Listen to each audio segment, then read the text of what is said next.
तो दोस्तों, आज का जो मेरा टॉपिक है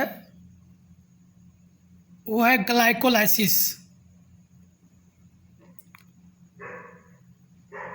बायोकेमिस्ट्री नर्सिंग के लिए, फार्मेसी के लिए और आईएससी नीट के लिए भी बहुत इम्पोर्टेंट टॉपिक है ग्लाइकोलाइसिस, जिसको आप अच्छी तरीक़ा से समझ लेते हैं तो आपको बोर्ड एग्ज़ाम के लिए भी और कॉम्पिटिटिव के लिए भी बहुत इम्पोर्टेंस होगा। तो ग्लाइकोलाइसिस हमारे सेल में होता है और ग्लूकोज मॉलिक्यूल का ग्लाइकोलाइसिस होता है। मतलब ग्लूकोज मॉलिक्यूल को टूटना ही समझिए ग्लाइकोलाइसिस है, एक प्रोसेस है। तो डिफिनेशन देख लीजिए, glycolysis is the pathway glucose is broken down through a series of chemical reaction leading to formation of two molecule pyruvic acid. तो एक पाथवे है, एक प्रोसेस है जिसमें ग्लूकोज मॉलिक्यूल को टूटता है और टूटने के बाद दो मॉलिक्यूल पायरुविक एसिड हमको मिलते हैं और इस प्रोसेस में हमको एनर्जी हमारे सेल्स को प्रोवाइड होता है। तो एक मॉलिक्यूल ग्लूकोज से दो मॉलिक्यूल पायरुविक एसिड हमको मिलता है। तो इस प्रकार से आपको जानना है कि एक पायरुविक एसिड में हमको 4 एटीपी मिलता है, तो दो पायरुविक एसिड में हमको कितना 8 एटीपी मिलेगा। तो इस प्रकार से टोटल हमको जो है सो इस प्रोसेस में टोटल 8 एटीपी की फॉर्मेशन होता है, माने 8 एटीपी हमको मिलता है। तो टोटल तो 10 मिलता है, लेकिन दो हम तो पहले से इन्वेस्ट किए हुए रहते हैं, तो इसलिए हमको जो प्रोवाइड होता है आपको समझना है कि ग्लाइकोलाइसिस प्रोसेस में हमको 8 एटीपी मिलता है।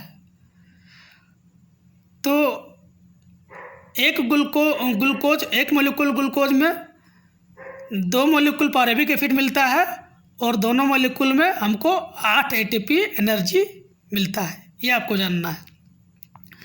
ग्लूकोज 6 कार्बन एटम के होते हैं, पायरुविक एसिड 3 कार्बन एटम के होते हैं। ग्लूकोज की फार्मूला C6H12O6 होते हैं और पायरुविक एसिड का फार्मूला CH3COCOOH होते हैं। तो ये आपका हुआ डिफिनेशन। और कहाँ से शुरू होता है, क्या मेरा प्रोडक्ट है और क्या मेरा जो है क्या प्रोसेस है, तो हमने आपको ये सारा बताया। अब हम स्टेप वाइज और एंजाइम और कितने स्टेप होते हैं और कौन सा स्टेप में कौन एंजाइम की आवश्यकता होती है, वो सारे चीज़ के बारे में हम जानेंगे। तो देखिए, ये आपका प्रोसेस है। ग्लूकोज हमारे सेल्स में, क्योंकि कार्बोहाइड्रेट का ये स्मॉल यूनिट्स होते हैं और ये हमारे सेल्स में चले जाते हैं, और सेल्स में जाने के बाद जो केमिकल प्रोसेस होता है और जिसके ज़रिए हमें एनर्जी प्रोवाइड होता है, उसके विषय में हम जान रहे हैं। तो ग्लाइकोलाइसिस इस प्रोसेस को बोलते हैं। फिर समझिए, मतलब ग्लूकोज मॉलिक्यूल को टूटना को ही ग्लाइकोलाइसिस बोलते हैं, और इस प्रोसेस में हमको एटीपी, हमको एनर्जी मिलता है। आपको ये समझना है। तो भाई, पहला प्रोसेस क्या है, तो फर्स्ट प्रोसेस है जिसका नाम है फॉस्फोराइलेशन, और हम लिखे हैं फॉस्फोराइलेशन 1, मतलब इस प्रोसेस में कहीं 2 भी होगा, ये समझना है। तो फॉस्फोराइलेशन 1, तो पहले समझिए फॉस्फोराइलेशन के मतलब फॉस्फेट ग्रुप को जुटना ग्लूकोज मॉलिक्यूल में। तो फॉस्फेट आकर के आपको ग्लूकोज में जुट गया, और यहाँ पर जो एंजाइम काम करता है उस एंजाइम का नाम है क्या भाई, तो उस एंजाइम का नाम है हेक्सोकाइनेज, जो एंजाइम काम करता है वो एंजाइम का नाम क्या है? हेक्सोकाइनेज। तो दिमाग में रखिएगा, पहला process phosphorylation, enzyme hexokinase. Glucose से प्रोडक्ट मिलता है ग्लूकोज 6 फॉस्फेट। इसमें हम एटीपी डालते हैं, एडीपी बाहर निकलता है, मतलब इसमें फॉस्फेट ग्रुप एडिशन होता है, ऐड होता है। तो क्या होता है कि इसलिए हम इस प्रोसेस को फॉस्फोराइलेशन नाम भी दिए हुए हैं। तो एटीपी के मतलब एडिनोसिन ट्राइफॉस्फेट हमने इसमें डाला, एक फॉस्फेट ग्रुप का यहाँ लॉस हुआ और हमको एडिनोसिन डाइफॉस्फेट बाहर निकल गया और एक ग्लूकोज मोलेकुल के साथ जुट गया, कार्बन में कोई चेंजिंग नहीं हुआ। तो ग्लूकोज 6 फॉस्फेट मेरा प्रोडक्ट बन गया। अगला प्रोसेस है जिसका नाम है आइसोमराइजेशन, मतलब इसका आइसोमर कहते हैं। इसका आइसोमर क्या? हमारे को पता है कि molecular formula same in structure differ. तो डिफर स्ट्रक्चर क्या होता है? ग्लूकोज की आइसोमर फ्रुक्टोज होता है, तो फ्रुक्टोज यहाँ पर फॉर्मेशन हो जाएगा। तो कार्बन में कोई चेंजिंग नहीं है, तो फ्रुक्टोज 6 फॉस्फेट। तो क्या होगा? Fructose 6 phosphate.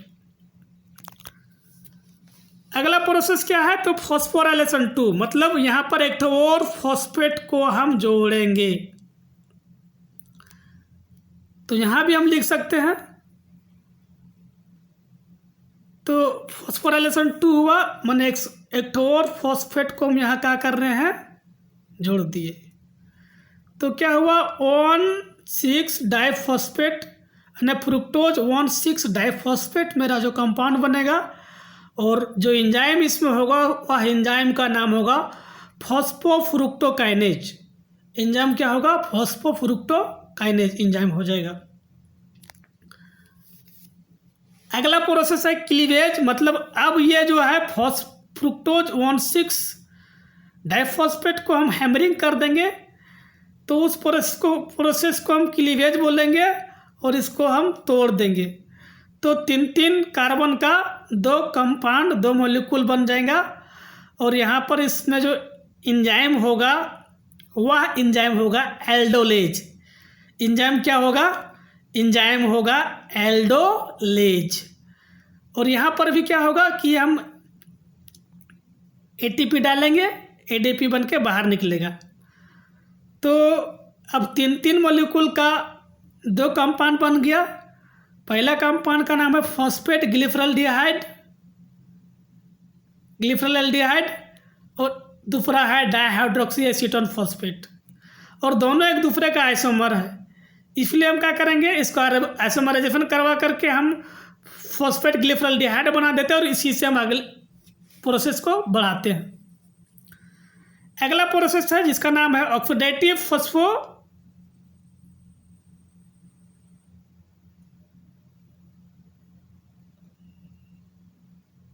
ठीक है। तो ऑक्सीडेटिव फॉस्फोराइलेशन हो गया, मतलब यहाँ पर क्या हो जाएगा? ऑक्सीडेशन होगा। क्या होगा? ऑक्सीडेशन। तो आपको समझना है कि फॉस्फेट ग्लिसरॉल्डिहाइड या ग्लिसरॉल्डिहाइड का ऑक्सीडेशन होगा। तो आपको पता है कि एल्डिहाइड का जब ऑक्सीडेशन करते हैं तो क्या बनता है? एसिड बनता है। क्या बनता है? एसिड बनता है। तो यहाँ पर ऑक्सीडेशन हो जाएगा। एंजाइम क्या होगा? एंजाइम हो जाएगा ट्रायोज फॉस्फेट डिहाइड्रोजिनेज, और यहाँ पर क्या होगा? हम 2NAD डालेंगे तो 2NADH2 बन करके बाहर निकल जाएगा। जब ऑक्सीडेशन होगा तो 1,3 डाइफॉस्फोग्लिसरिक बनाएगा 2 मॉलिक्यूल 1,3 डाइफॉस्फोग्लिसरिक एसिड बना दिया। अगला प्रोसेस जो है वह है डीफॉस्फोराइलेशन। अब क्या है? डीफॉस्फोराइलेशन मतलब यहाँ पर फॉस्फेट हटेगा। यहाँ पर हमको तो वो समय आ गया, कौन समय? जो हम पूंजी लगाए थे अब हमको कुछ प्रॉफिट मिलना शुरू होने लगा। तो प्रॉफिट क्या मिला, अब यहाँ पर हम 2 ATP डालेंगे तो 2 ATP बन के बाहर निकलेगा। मतलब 2 मॉलिक्यूल हम ATP डालेंगे तो हमको 2 मॉलिक्यूल ATP बन के बाहर निकलेगा। यानी कि एडिनोसिन डाइफॉस्फेट डाले तो एडिनोसिन ट्राइफॉस्फेट, मतलब हमें क्या हुआ कि 2 ADP डाल दिए तो 2 ATP मिला, मतलब 2 हमको एनर्जी 2 मॉलिक्यूल ATP एनर्जी हमको मिल गया। एंजाइम कौन सा काम करता है, काइनेज एंजाइम इस जगह पे काम करता है। एंजाइम का नाम क्या है, काइनेज, ये भी आपको जानना है। तो हम पहले इन्वेस्ट किए थे, अब हमको यहाँ पर प्रॉफिट होना शुरू हो गया है, हमको एनर्जी मिलना शुरू हो गया है। तो आपको हम बताए थे कि प्रोडक्ट हर जगह पे 2-2 मॉलिक्यूल बन रहा है, तो हमको 2-2 मॉलिक्यूल, तो हमको समझिए कि अब हमको एक मॉलिक्यूल में क्योंकि 2 मॉलिक्यूल हमको 1,3 डाइफॉस्फोग्लिसरिक एसिड बनाया है, तो एक मॉलिक्यूल में हमको 2 मॉलिक्यूल ATP मिल रहा है, तो 2 मॉलिक्यूल में कितना मिलेगा, 4 मिलेगा। तो इस प्रकार से हमको 4 ATP मिला।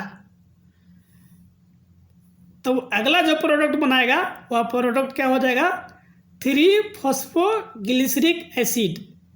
क्या होगा, 3-फॉस्फोग्लिसरिक एसिड, वो भी 2 मॉलिक्यूल बन गया। अगला जो प्रोसेस है, प्रोसेस क्या है, तो शिफ्टिंग ऑफ फॉस्फेट ग्रुप। अब फॉस्फेट ग्रुप को हम शिफ्ट करेंगे। एंजाइम सा कौन सा काम करेगा, एंजाइम काम करेगा म्यूटेज। प्रोडक्ट क्या होगा, 2-फॉस्फोग्लिसरिक एसिड, ठीक है।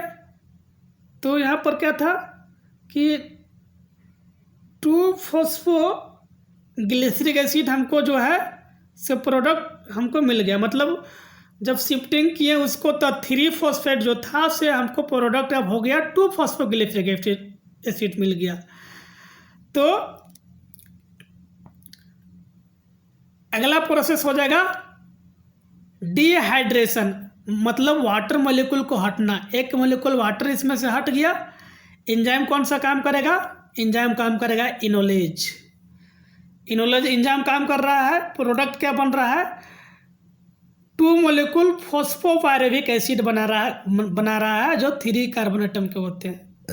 सारे भी जो मॉलिक्यूल बन रहे हैं सब 3 कार्बन एटम के हैं, ये समझना आपको है। फिर देखिए यहाँ पर ATP जनरेशन हो जाएगा, फिर हमको 2 मॉलिक्यूल ATP मिलेगा। तो हम 2 मॉलिक्यूल ATP डालते हैं और 2 मॉलिक्यूल ATP बन के बाहर निकल जाता है, मतलब 2 ATP हमको मिल रहा है। मतलब ATP एडिनोसिन ट्राइफॉस्फेट हमको 2 मॉलिक्यूल मिल रहा है। तो इस प्रकार से हमको एक फॉस्फोपायरेविक एसिड में 2 मिला तो 2 में 4 मिलेगा। तो इस प्रकार से वहाँ भी हमको 4 मिला था, यहाँ भी 4 मिला तो 8 मिल गया।